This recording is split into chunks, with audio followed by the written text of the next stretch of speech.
Yo, what's up, YouTube? I want to make a real quick video talking about constructive criticism in black males. I pay attention on YouTube when you try to find a certain topic on a certain idea. A lot of times they don't have it on there, or I don't know, maybe the video slipped through the cracks, you can't find them, or whatever it may be. But I talking about doing a constructive criticism video, particularly pertaining to young black males. So I just want to hop into it. A lot of times, the media likes to portray us uh, uh, as not wanting disciplinary orders or as not liking constructive criticism, or we can't take this and that. Well, I don't look into the media when it comes to that. But people want to talk about authority issues, but I don't believe it has nothing to do with authority issues with us. I believe as young black males, we're so used to doing things on our own. We're so used to having taken charge of our own and do it with such a numbness or such a inner ideal about ourselves that we don't look at the world from an outside point of view, and that at this point in time constructive criticism can come in thousands of forms, whether that be on the football field, whether that be in the classroom with a teacher or an instructor, whether that be at a job when it comes to a boss or whatever it may be. But I just want to talk about constructive criticism really quick, how to deal with it, you know why is it important, how what's the difference between constructive criticism and just straight constructive criticism and all that kind of stuff. But we're gonna make the video kind of quick because I know you don't want to sit up here all day, but I'm gonna give you some really good advice, so don't click off of it. Um, what is constructive criticism? Constructive criticism is basically when you do something wrong or when you do something that somebody who has authority or a certain level of guidance critiques your work or your result of doing something from your hands or from your mindset. So basically, like you're putting something together, a science project for class, and you take all night to do it, but when it's time to bring it there, the teacher like, well, let me see, it, and then they automatically criticize it. Or you can do something so great when it comes to writing a paper or so forth and so on, and then the teacher like, well, no, you need to do this different, you need to do that different. That's constructive criticism. Coach can be like, oh man, you think you just ran your best route ever, but your coach said you bent your knees, or you didn't catch the ball, or you didn't come off your block fast enough, or any kind of thing like that. And sometimes a lot of us, and that's what any race, any culture, anything, take constructive criticism, kind of mix it with our own level of frustration or aggravation or whatever it may be, and we take constructive criticism badly. I gave my own personal story. As we currently speak, I'm trying to write a paper on, or trying to get to an article in one of the leading publications, one that I respect and admire dearly. I thought that was the best paper probably I've ever written. I thought that it was just poetic. It flowed really well. I talked about what I wanted to talk about. I really poured my heart into that paper. Y'all know, y'all see me in every paper I try to write. I try to make it informative. But being that it was about me, I tried to just write the best that I possibly can. If you follow my blog or if you follow me on Twitter, I kind of have that inner conflict with myself when it comes to writing. But I thought it was amazing. I thought it was great. But I got it back, and even though it was nothing, everything that he said, I respected it because I know that, he's one of the leading, the person who critiqued my work was one of the leading guys in what he does. And just, I really respect everything that he had to say. And he did it in a very kind way. But slightly as I was reading it, and I kind of lost confidence.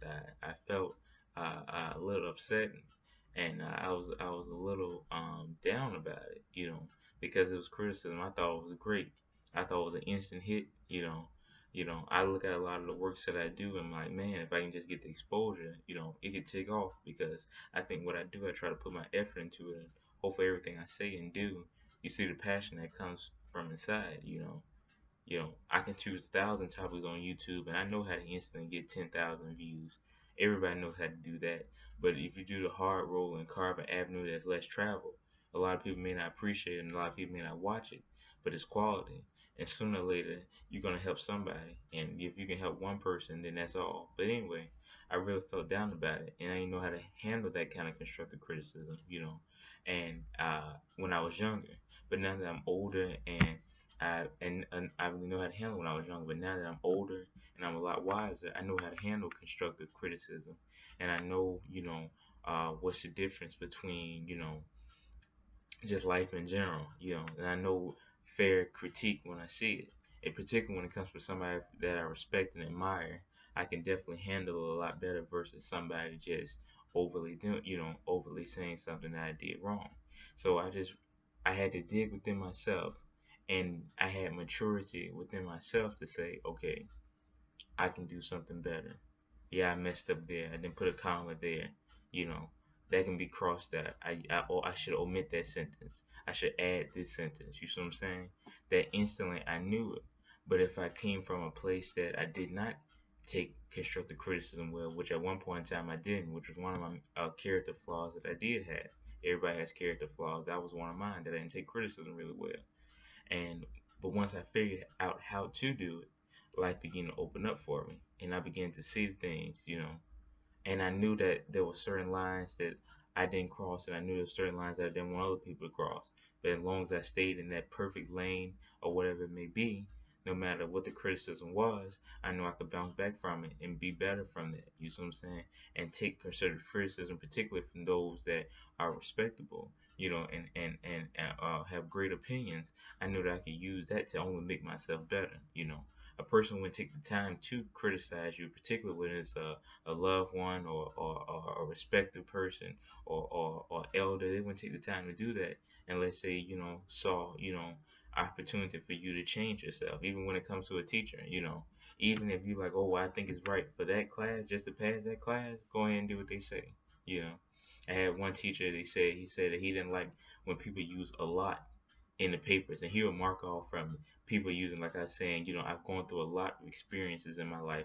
I've gone through a lot of changes in my life. He would mark off the paper if you use the word a lot, because they said there's no sum, or there's no product, or there's no idea of what a lot means. He said a lot was basically like the term infinity. It goes on forever. So I don't know what a lot is, you know. And me being that I write the way I write, I didn't think about him saying that because he just said it once during the conversation. But when I got there, he marked it off, just read when I use a lot, like 3 4 times in a paper. And when I when because he basically told everybody what they did wrong. When he told me, I could take the criticism wrong, but again, I got used to constructive criticism, and I knew that it was what it was. So I had to dig within myself and come up with a different word and come up with a different solution. I didn't get angry. I didn't get frustrated, but I did what I did at that moment to move on and be successful in another area and build upon the knowledge that I have. So next time that it's time to write a paper, whether I'm in his class or not, I know I have to use the word a lot, but use a definite or unwavering or or one a word that knows that people would not be unsure about what I mean about that. But it just I wanted to talk about how to deal with it. You have to be mature. That's really the major key to constructive criticism. You have to take everything with an open mind, and you have to go inside there and you know what's you and what's not you. And you just have to figure things out for yourself. Like I said again, I told you um, how what many areas constructive criticism come. It may come in the form of a job and so forth and so on. You just have to figure out, like I said again, works best for you. How to defeat constructive criticism if you don't take it really well. Like I said again, breathe. Deep breaths always help. Walk away from the situation for a while if you can. If you're in a situation where somebody gives you constructive criticism and you can feel yourself not handling it well, walk away from the situation and be like, okay, I appreciate what you're saying. Let me take 5 minutes and figure it out. Let me go cool off. Just be open and be honest about it.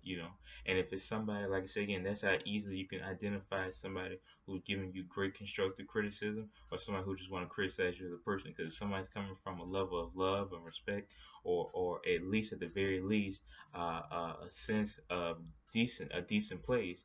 If you tell them, okay, I appreciate what you're saying, but can I have 5 minutes to cool off? They're gonna understand what you mean. They're gonna understand. Or you gotta tell them, yeah, constructive criticism is not my strong suit. Can I take a few minutes to? And usually 9 times out of 10, when you tell a person that, they'll do that. I've had situations where I've been on something and a situation got my nerve, and straight up I told, somebody I worked for, or whether it be a teacher. About, okay, I appreciate it. Yeah, I said, well, I'm gonna definitely get back to you on that. And that's how you be. You be straight up with them. So that's how the way to get away from it. And like I said again, that move, breathing, getting away from the situation for a moment. Being mature, knowing yourself. And knowing how to control yourself, that was all ways to help with constructive criticism when you don't take away. And like I said again, that discernment factor, when that one statement can kind of help you figure out who you got. When you say, can I have a few minutes to cool off, but they keep pressing you and keep grilling you and keep breaking you, you know that that's not the type of person that you need to be around. But when you say it, and that they actually come from a place of, okay, cool, and they know that you're the type of person that you always come with your A game, and that you always come respectful and you always come right, and then they give you the credit where credit is, and give you the benefit of the doubt to go away for 5 minutes and collect yourself, then you know that that person is giving you great constructive criticism. Last but not least, we're going to talk about constructive criticism, like just basically the overview of it. Like I said again, anytime you run into a situation where you have constructive criticism, don't get down about yourself. Have confidence. Like I said again, know yourself, know your breaking points. But never get down on yourself. Have faith in yourself that you can do anything. So if you have constructive criticism, just practice at what you do, and the more you keep practicing, and the more you keep getting better, you will see yourself progress, and you begin to appreciate those days that you got constructive criticism. And one or two things out of constructive criticism, it may be a phrase, it may be an ideal, it may be a thought, it may be a lesson, but one of the things gonna stick to the back of your head, and you're gonna be able to use one of those little nuggets of knowledge or those little nuggets of criticism, and just when you're about to, do something, you will instantly remember it, and it will save you from having failure down the road. So yeah, I just want to talk about constructive criticism. Like I said again, currently going through it right now, but instantly I didn't feel down about it. Never was angry about it, because I just appreciated that somebody would take the opportunity to tell me about what I could do better. Especially when it comes from a respectful place. You know, so I just really took it well, took a few deep breaths. Didn't get down on myself, didn't get depressed, got a little frustrated. I was like, man, I thought that was one of the best papers I ever wrote. At the same time, I looked at myself, could I get better?